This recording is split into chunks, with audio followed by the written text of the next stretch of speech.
Hello everyone, welcome to my YouTube channel. My name is Tolu Akinyemi. On this channel, I share encouraging thoughts and ideas for ladies, for women, to help them to rise above limiting beliefs and challenges, change their perspective about themselves, to be all that God has called them to be, and that is whole. Today, I'm going to be talking with one of my friends. A very good friend of mine is a finance and investment leader in his field, and we're going to be talking about communication in relationships and in leadership. It's a very important topic that, you have to communicate every day. You have to relate with people every day. And that is what we're going to be talking about today. Let's dive in. Yeah. Communication is an important aspect of relationships. Like, we talk about it. We cannot overemphasize it. But why do you think that people struggle? And then, how important is it for relational success? If I say it again, it'll be probably, some type of repetition, but it's an excellent question. If there's anything at all that all relationships will benefit from till it ends, is communication. Wow. It feels like it's that lifeblood, and that continuous school. So I don't know that anybody can or should at any point in time, graduate or say that I'm now an expert in communication, except of course you're talking about academic curriculum. But if you're talking about living, breathing, dynamic human beings and interests and emotions and interaction, communication is something you wake up to just keep learning how to do. Part of the problem is how underestimated, underappreciated the concept of communication is in relationships. And I say this from both personal failures and personal success. Nobody should graduate from it. It's the most, when they say something is work in progress, communication is the most work in progress skill anyone can have, or any relationship can have. So I've said that one of the problems is how underestimated it is. People just assume that either it's interpersonal relationship or romantic or platonic relationships, people just expect that because they are human, living and breathing, that the relationship is going to thrive. It won't. It just happen. It's not going to thrive. And people overestimate, and including myself, people overestimate how good they are at communication. It's such an important thing. One time I sent a text message to my cab driver. I was in Abuja. Abuja is a city in Nigeria. Is a capital city of Nigeria. And I sent a text message to my driver to pick me up at the airport. I was in my house in Abuja. The driver was around my house in Abuja, who was supposed to pick me up. Guess where the driver went?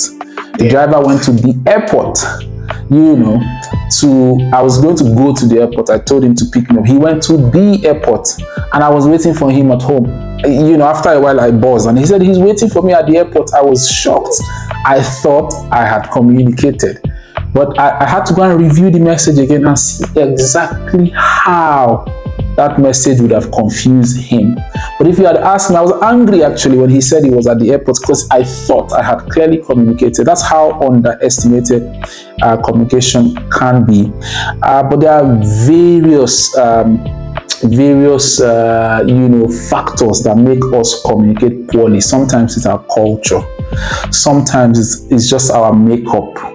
And this brings us to how we can achieve a better communication culture, either as people, individuals, family, or just as a nation.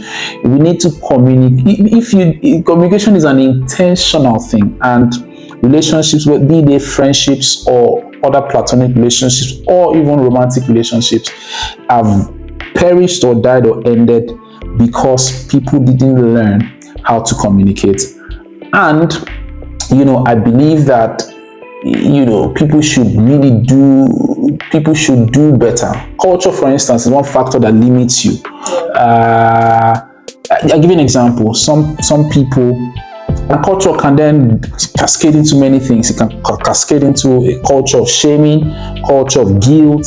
For instance, I don't know why I feel angry. I just feel it. I feel angry about what you have done. What is that? What is that barricade? Why? Why is there a constant need to be ashamed about the fact that I am angry with you? And so, for instance, I'm angry with you. I can't tell you. I don't want to tell you why. And then when you sense it and ask me, are you angry? Guess the first thing I say, no, I'm not angry. Why? Why are you ashamed about the fact that you are angry? So the culture of shame, culture of whatever it is, religion, everything, all those things impact on people's ability. Meanwhile, that same thing that you carried for 2 weeks before I sensed it and then asked you, and then it lingered for another 2 weeks, could have been solved the very moment. I'm saying it now, it sounds easy. It's not easy, even for us speaking, even for me speaking. But imagine a world where immediately I felt that anger, I picked my phone and I called you. I said, Tolu, you know what? I'm angry with you. I can't talk about it now, but I'm actually angry with you. I just want you to know. You know, some people, you need to kill them to be able to achieve that kind of gesture, you know. Sometimes right. To the other person, yes. What you said, it's almost like you dump the burden. Yes, yes. You're not ready to speak about it. Yes. You place the burden on me. Yes, to understand. I get that. And it's also part of the reason people communicate poorly, because of the resultant effect or the reaction that comes from the other side. You know, one problem is people not being vulnerable enough to communicate freely. The other problem, which has also enabled it, is that people also don't respond well to free and vulnerable communication. Because if you call the person and say, you're angry about this, can we talk about it? The person can immediately make it worse by saying, you know, I didn't, you know, and make it your problem. So it becomes a two-way, impossible street. But, you know, just by the sheer importance of it, I think communication is something everybody should wake up every day to read something about, ask something about, search something about, because it's about the blood of any relationships that is important. Thank you. Yeah. You've worked quite a bit. How important do you think communication is in leadership? Yeah, you know, that question is again one question that leaders need to be conscious of. I think that, and I used to teach a course, or I created a course in communication where I said that people respond to a good appeal. Again, I speak to my personal failures and success. So this is not because I am some, you know, czar of communication and I never fail or anything. I've had failures of communication myself. But I think that leaders who communicate well and who have a heightened sense of excellence in communication do well. And I say this very carefully because chances that you focus on managing people or managing results or managing tasks and you actually do forget to communicate. One of my peeves around leadership is that most managers fail at leadership. And there are two different things. You can manage well, which is get your tasks done as at when due and then achieve the objective assigned. But you may fail to lead. Leading is a lot more deep and diverse than just managing. Leadership has to do with people's emotions.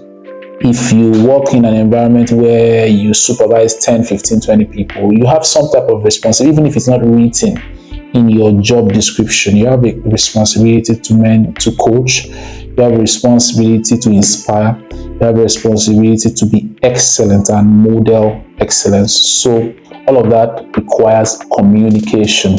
Some things that, and I have failed a lot in this area as well, some things that a simple phone call can achieve. If you send an email emotionally at the moment, it can destroy a lot of things down the line. Some things, for instance, that is, or a phone call before the email, and then the person receiving the email has a background and is not going to respond or react the same way if they didn't have a conversation. Things that simple. And it also comes from that same thing, those restrictions we spoke about when we talk about personal communication in relationships. There are many cultural inhibitions or just internal struggles, weaknesses, traumas, insecurities that make people communicate poorly. Esteem issues, whatever, fears, shame, guilt, that make people communicate poorly. And if you become a leader, I say something myself, and I say to people that if you do not handle your weaknesses, they will show up on bigger stages. So it doesn't matter that you are an intern who struggles with, let's say, you are an intern today. You struggle, a low-level person, you struggle with something. Let's say you struggle with theft or pilfering, which is a bad thing. It's not even a communications thing. If I make you an MD tomorrow, you will still struggle if you don't deal with it. So communication is very important in leadership, and I think that again, like relationships, there's an unspoken responsibility placed on you as a leader to communicate well. But yeah, that's where I'll probably stop here. Thank you so much for all the conversations we've had. I really appreciate it. And yeah, I hope that people really learn and listen to these things, because there's never an end to communicating. There's never an end to learning. And you can make mistakes, but pick yourself up and learn more. I hope that this helps everyone around that sees this video. All right, thank you. Bye.